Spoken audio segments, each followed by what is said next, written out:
እንዴት ናችሁ? እኔ የምለውን ትላላችሁ። አማራ አማራ አማራ ሸዋ ወሎ ጎንደር ጎጃም አንድ አማራ አንድ ኢትዮጵያ። አንድ አማራ በዘመነ ካሴ አንደበት ላይ ሲጠራ ልብ የሚያሞቀው ንግግር መሬት ላይ ሲፈለግ የታጣው ወኔ። አንድ አማራ። ብዙዎች በዚህ መፈክር ጥላ ስር ተሰብስበው ብዙ ስለማድረግ አቅደዋል፣ አውጥተዋል፣ አውርደዋል። ዳሩ ግን ከጫፍ ያደረሱት ውጥን በስኬት ያጠናቀቁት ትልም የላቸውም እንጂ። ይህ አንድ አማራ ይሉት እሳቤ እንደ ካሮት ቁልቁል ከተጓዘባቸው ምክንያቶች አንዱ ሰሞነኛው የጽምዶ ጉዳይ ነው። የሶስት ወገኖች ውሉ ያለየል ጥምረት፣ ፍላጎታቸው ለየቅል የሆነ አካላት ውህደት። የኤርትራ ፍላጎት ደካማና የተበጣጠሰች ኢትዮጵያን በመፍጠር የኢትዮጵያን የተፈጥሮ ሀብት የማጋበስ፣ ወደብ የማከራየት፣ ሸቀጥ ማራገፊያ የማድረግና የመበዝበዝ፣ እህልና የግብርና ምርቶችን እንዲሁም ጥሬ ዕቃ ያለ ከልካይ በመውሰድ በኢትዮጵያ ሕዝብ ልፋትና ድካም የኤርትራን ኢኮኖሚ የመገንባት ቅዠት ለማሳካት የተበታተነች ኢትዮጵያን የመፍጠር ዓላማ ነው። ከዚህም በላይ የአማራና የትግራይ ሕዝቦችን የመበቀል የቆየ ቂም ቋጥሮ የሚንቀሳቀስ የጥፋት ኃይል ወይንም የኢትዮጵያ ጠላት። ይህ በብዙዎች ዘንድ የሚታመን ስለ ኢሳያስ አፈወርቂዋ ኤርትራ የሚሰጥ ብያኔ ነው። ህወሓት ደግሞ ኢትዮጵያን ካልመራው አድራጊ ፈጣሪ የምሆንበት እንደ ልብ የማልመዘብረውና ከህግ በላይ የማልሆነባት ኢትዮጵያ ትበተን ባይ ነች። በኃይል የፌዴራል ስልጣንን መልሼ እንዳልቀማ የከለከሉኝ አማራና ኤርትራ ከፌዴራል ጋር በጋራ ስለወጉኝ ነውም ትላለች። ኤርትራንም ሆነ አማራን ፋኖን ከፌዴራል መንግስት ይበልጥ ጠላት አድርጋ ለመቀበልም ተነስታለች። ለበቀሏ መፈጸሚያ ዋነኛ መሳሪያን ደግሞ ጽምዶ አድርጋለች። ጽምዶ ብሎ ሲደራጅ ጥምረት እየፈጠረ ያለው ከዋነኞቹ ጠላቶቹ ጋር መሆኑን ብዙ ማሳያዎች ይቀርባሉ። ለምሳሌ በፕሪቶሪያ የሰላም ስምምነት በኋላ ህወሓት ትጥቅ ላለመፍታት ምክንያት ያደረገችው ፋኖን ኤርትራንም ጭምር ድንገት መጥተው ቢያጠቁኝስ የሚል ነበረ። ይህ ማለት ሁለቱም አካላት የህወሓት ጠላት ናቸው እንደማለት ነው። ከዚያ ማግስት ጀምሮ ህወሓት እነዚህን ጠላቶች ከጠላትነታቸው ወደ አጋር ለመለወጥ በርካታ ጥረቶችን አድርጋለች። የአማራ ፋኖ ፍላጎትስ? ይህ ስብስብ ብዙም የጠለቀ የጂኦፖለቲካ ግንዛቤ የለውም ይባላል። በኋላ ፈሰስ የሆነና ትክክለኛ ጠላቱን ለይቶ ያላወቀ የሚሞትለትንም አጀንዳ የማያውቅ በሚልም ይተቻል። በጣም ስሜታዊና አርቆ ማስተዋል የሚጎድለው ስብስብ መሆኑ የሚታወቀው የጦር መሳሪያና ጥይት ያቀበለው ሁሉ ወዳጅ ይመስለዋል በማለትም ይነገርለታል። ዛሬ ጥይት አቀባዮቹ ቁጭ ብለው በጥይታቸው በግራና በቀኝ የሞተ አማራ እየደመሩ በደስታ ውስኪ ይራጫሉ። እነሱ ትምህርት ቤት እንደዘጉት ሕፃናትም ከትምህርት ገበታ እንደቀሩ ሁሉ በአማራም ይህንኑ አስደርገዋል። እነሱ ገብተው መግደል ባይችሉም የአማራ ወንድማማቾች በረባውም ባልረባውም እርስ በርስ ይተላለቃሉ። ይህ ደግሞ ለሻዕቢያና ወያኔ ሰርግና ምላሽ ሆኖላቸዋል። ይህ ስብስብ ኢትዮጵያ የኔ ነች፣ የኢትዮጵያ ፈጣሪም እኔ ነኝ ብሎ ሳያፍር ከመናገር አልፎ መመራት ያለባትም በእኔ ብቻ ነው ይላል የሚል ትችትም ይሰጥበታል። እዚህ ጋር የአንድ ወቅቱን የሻለቃ ዳዊት ወልደ ጊዮርጊስን አማራን የምትመስል ኢትዮጵያን ፈጥራለን ማለታቸውንና በቅርቡ ደግሞ አማራ ከሌለ አንተም የለህም የሚለውን የሀብታሙ አያሌውን ንግግር ስንጨምርበት በእርግጥም ይበልጥ ግልጽ ይሆንልናል። መነሻ ምክንያቱን የአማራ ሞት ያብቃ ብሎ የጀመረና ራሱ አማራውን ቁም ስቅሉን ያሳየዋልም ተብሎ ብዙ ትችቶች ይሰነዘሩበታል። ለመወያየትም ሆነ በጥቅሞቹ ላይ እንኳን ራሱን ችሎ ለመደራደር ውሳኔ የሚወስኑለት ሻዕቢያና ወያኔ መሆናቸው ሌላኛው አስቸጋሪ ጉዳይ ነው። ዛሬ ግብፅም ሻዕቢያም ወያኔም አንዳች ጥይት ድምፅ አይሰሙም። አማራ ክልል ግን የጦርነት ድባብ አጥልቶበት ወገን ከወገኑ ይተላለቅበታል። ይህም ለአማራ ጠላቶች ድርብ ድል ነው። በዚህ የተነሳ ነው አንድ አማራ የሚለው የዘመነ ካሴ ንግግር ሜዳ ሙሉ ሰው ከማስፈንደቅ ያለፈ ድርሻ ሲኖረው እምብዛም የማይታየው። አማራ አማራ አማራ ሸዋ ወሎ ጎንደር ጎጃም አንድ አማራ አንድ ኢትዮጵያ። ዘመነ ካሴ አንድ አማራ ከሚለው ንግግሩ ባልተናነሰ ይህ ዓመት የፋኖ ዓመት ነው በሚለው ዝነኛ ንግግሩም ይታወቃል። አሸንፈን ጫፍ ደርሰናል፣ በዚህ ሰዓት ሁሉን ነገር እናጠናቀቃለን የሚል ልበ ሙሉነት የታየበት ንግግርም አድርጎ ያውቃል። 2017 የፋኖ ዓመት ነው የሚሆነው። ብዙ ተጉዘን፣ ብዙ ሩጠን፣ ብዙ ወጣን፣ ብዙ ወርደን፣ ብዙ ለፍተን፣ ብዙ ደክመን፣ ብዙ ላብ ብዙ ደም አፍሰን፣ ብዙ ወንድሞቻችን እህቶቻችን አጠን እዚህ ቅጽበት ላይ ደርሰናል። ያለምንም ጥርጥር መነግራችሁ በዚህ ዓመት እናጠናቅቀዋለን። ሁሉም ለዛ ራሳችሁን ማዘጋጀት ይኖርባችሁ። ነገር ግን እንኳን የኛ ዓመት ነው ባለበት 2017 ዓ.ም ቀርቶ 2018ም ሊጠናቀቅ ወራት በቀሩት በዚህ ጊዜ ላይ ተደርሶም ቢሆን ሰዎች መዳረሻችን ነው ወዳሉት የምኒልክ ቤተ መንግስት ከመገስገስ ይልቅ የበረቱት በርስ በርስ ሽኩቻዎቻቸው ላይ ነው። ለዚህ ሽኩቻ እንደ ብርቱ ማሳያ ተደርጎ የሚወሰደው ደግሞ ድብቁ የአስረስ ማረ ዳምጤና የዘመነ ካሴ ገንዘብ አመጣሽ ፍልሚያ ነው። ዘመነ ካሴና አስረስ ማረ ዳምጤ ራሳቸው እርስ በርሳቸው ለመጠፋፋት የሚፈላለጉ ሰዎች ናቸው።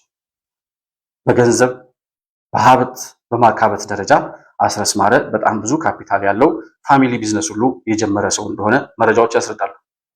ነገር ግን እነ ዘመነ ካሴ ደግሞ ከሻዕቢያ በኩል ያላቸው ጥምረት ጽምዶ የሚሉት አደረጃጀት በዛ በኩል ሀብት ያገኙበታል፣ የመሳሪያ ድጋፍ ያገኙበታል። ስልጣንም የተሰጠው ዘመነ ካሴ የአፋምን ሊቀመንበር ይሁን የተባለውም በኤርትራ ወይም በሻዕቢያ ትዕዛዝ እንደሆነ ይታወቃል። ስለዚህ በሁለቱ መካከል የሆነ ቀን ጠብቆ አስረስ ማረ ዳምጤም ዘመነ ካሴን መገልበጥና አፋብንም በበላይነት መቆጣጠር ይፈልጋል። ዘመነ ካሴም ደግሞ አስረስ ማረን በሆነ አጋጣሚ ማጥፋት እንደሚፈልግ ከውስጥ ያሉ መረጃዎች ያስረዳሉ። እነዚህ ሰዎች ናቸው የአማራን ሕዝብ ነፃ እናወጣለን ብሎ በረሃ ለበረሃ ሸለቆ ለሸለቆ እየተሰቃዩ እነሱም አንድ ጋት እንኳን መራመድ አቅቷቸው፣ ነገር ግን በየአካባቢው ያለውን ገበሬ እየዘረፉ እየሰረቁ በሬውን እያረዱ እየበሉ ቁም ስቅሉን የሚያሳዩት እነዚህ እርስ በርስ እንኳን መስማማት ያቃታቸው በሊቀመንበርና በምክትል ሊቀመንበሩ መካከል እንኳን ልዩነት አንድነት መፍጠር አቅቷቸው በልዩነት አይደለም እኮ እስከ መጠፋፋት በሚደርስ ደረጃ የሚፈላለጉ ሰዎች ናቸው። ዘመነ ካሴ አስረስ ማረ ዳምጤ ተወልዶ ወዳደገበት አካባቢ መንቀሳቀስ አይችልም። አስረስ ማረም ወደ ዘመነ ምስራቅ ጎጃም ወደሚባለው አካባቢ መንቀሳቀስ አይችልም። እንደዚህ ራሳቸውን አስረው በባርነት ውስጥ የሚኖሩ ሰዎች የአማራን ሕዝብ ነፃ እናወጣለን ብለው ሲያወሩ የክፍለ ዘመኑ ስላቅ ከዚህ በላይ ይኖራል ብዬ አላስብም። ከዚህ በተጨማሪ ደግሞ ጎንደርና ጎጃም በሚባሉ አካባቢያዊ ፍክክሮች የተነሳ የፋኖ ትግል ከእጅ አይሻል ዶም አይነት ሆኗል። የጎንደር አንድነት የትግሉ ማርሽ ቀያሪ ነው ብሎ የሌሎቹን ጥረት ለማሳነስ የሚታገሉ ሰዎች ሰሞኑን አኬር ቆሞላቸዋል። የጎንደር አንድነት እውን በሚሆንበት ወቅት ብዙ እጆች ይቆረጣሉ ብለውም ይዝታሉ። የጎንደር አንድነት የትግሉ መሰረት ማዕዘን ድንጋይ፣ የትግሉ ግድግዳ መስሪያ ውብ ማገርና የጣራው መወጣጫ መሰላል ነው ይላሉ። የጎንደርን ትግል ዋጋ ቢስና በየቀኑ ቀጠቀጠ የሚፈርስ የሚሰራ ለማድረግ እጁን ሰዶ የሚያቦካ የሰሜኑ መረማመጃ የመሃል ሀገር ስልጣን ማቆያ ለማድረግ ከህወሓት እስከ ብልጽግና አልፎም ስትራቴጂካዊ የህወሓትና የብአዴን ደጋፊዎች እንዲሁም የጥቅማ ጥቅም የሚዲያ ሰዎች ጭምር የጎንደር ትግል ባልተቤት ነን ሲሉ ጭምር ይደመጣሉ የሚሉት እነዚህ ሰዎች፣ ሆኖም ግን የብአዴን ነባር እጆች፣ የህወሓት ምስለኔዎች፣ የሞባይል ካርድ ተከፋይ ማህበራዊ ሚዲያ ባልተቤቶች፣ አኩራፊ ብአዴኖች፣ የሰርጎ ገባ አንድነት አደፍራሾች፣ የእጅ አሰጭ ሚዲያ ደላሎች፣ የጥቅማ ጥቅም ዘመዳን ፖለቲከኞች፣ የከፋፋይ አክቲቪስቶች፣ የመርጦ አንጋጅ ሰፈርተኞችና ሌሎችም እጆች ከጎንደር አማራ የሚቆረጡበት ቀን ቅርብ ነው በማለትም ይዝታሉ። አንዳንድ የፋኖ ሰዎች አሰላለፋቸውን ከህወሓት ጋር አድርገው መገኘታቸው ህወሓትን አማራ ላይ አወራርደዋለው ያለውን የቆየ ሂሳብ እንዲያወራርድ እድል መስጠት ነው ብለው የሚሞግቱ ሰዎችም ቁጥራቸው ቀላል አይደለም። ኤርሚያስ ለገሰ አገኘሁት ባለው መረጃ መሰረት ዘመነ ካሴ ከህወሓቶች ዘንድ በቀጥታ ትዕዛዝ መቀበሉን ይነግረናል። ኤርሚያስ እንዲህ ይላል። የደብረ ጽዮን ህወሓት አመራሮች ከዘመነ ካሴ ጋር ድርድር ተቀምጠው እንደነበረ ሰማን። የህወሓቶች ፖለቲኮ ሚሊተሪ አለቆች ዘመነ ካሴን እንዲህ በማለት ትዕዛዝ ሰጡት። በጽምዶ ማዕቀፍ ውስጥ ከህወሓት የተሟላ የፋይናንስ፣ የጦር መሳሪያ፣ የስልጠና፣ የመረጃ ሕክምናና ሌሎች የሎጂስቲክስ ድጋፍ እንድናገኝ የትግራይ ክልል ወሰን ከጦርነቱ በፊት ወደነበረበት እንዲመለስ ተስማምተናል በሚል እንደ አፋብን ወስናችሁ ነገሩን አሉት። ዘመነ ካሴ በሐሳቡ ላይ ተስማምቶ የአፋብንን አመራሮች ሙሉ ለሙሉ አሳምኖ እንደሚመጣ ቃል ገብቷል። እንደኔ ከሆነ ግን ዘመነ ካሴ የማሳመኑን ሥራ በአፋብን ላይ ብቻ ከሚወሰን የአማራን ሕዝብን ቢጨምርበት ጥሩ ነው። ቀላልም ሊሆን ይችላል ብዬ አስባለሁ። ለምን? ያው እነ ዘመነ ካሴ አፋብን ማለት የአማራ ሕዝብ ማለትም አፋብን ነው ስለሚሉን ለነሱ የአማራን ሕዝብ ማሳመን አልጋ ባልጋ ነው ብዬ ነው።